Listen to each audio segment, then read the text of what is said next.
Welcome into this first carrier update presented by Powerfleet. Donnie, Memorial Day weekend, we didn't really see the bump I think I was expecting. I wasn't expecting a big bump, and today is now the last day of the month as well. So is it going to be an exciting day? Right now, basically cleaning up what probably failed or missed over the Memorial Day weekend. I would expect some phone calls start picking up probably around lunchtime.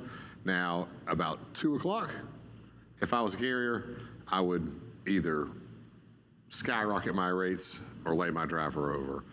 But still, we saw some bump here in the spot market, a few cents per now. But we kind of talked about this the other day when I said that I expect that the DriveIn Reefer will kind of hold right now through the 4th of July. Not really any big increases or decreases, but I'm going to start to get nervous after the 4th of July when we get in that area that, kids are going back to school, but, there's back to school sales, but, family vacations are stopping. The beverage season is over. The produce season is over, and we kind of get in that area in between there and the kind of the beginning of the fourth quarter rush, which when is that going to start this year?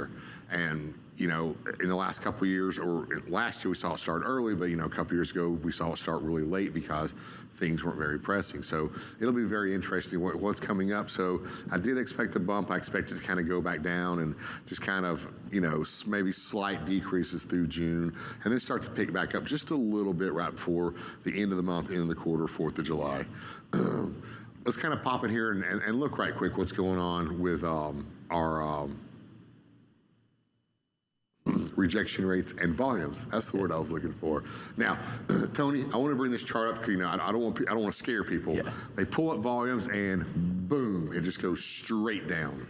Well, we have a 7-day rolling average. So we have one day in there right now, Memorial Day, that has a 0 value.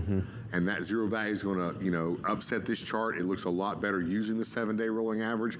Originally, we did not have a 7-day rolling average, and it looked like a cardiograph. Yeah. It was hard to see the changes, the direction, the trends on this OTVI. So here we see it picking up just a little bit, it dropping down. Give it 7 days. Next week, it'll pick back up, but we're really kind of still right up here with our volumes. So we saw a slight increase in volumes, and we saw rejection rates pick up there for a little bit, but now they've kind of dropped back down a little bit to 8.86. So still kind of fairly healthy. Yeah. Yeah, and I think what's interesting, we didn't touch that 9% mark again, but we didn't really plummet throughout May, right? Yeah. We didn't fall below 8% at any point. But keep in mind, we're also comparing up against very high contracted rates.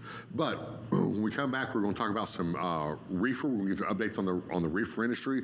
We're going to look at some change maps. We're going to find some markets and also look at some lanes of the day. Awesome. Thank you so much for this update, Donnie. We'll be sure to check in with you again. Right now, we'll toss it over to Sydney Edwards, who has our first look at this morning's headlines.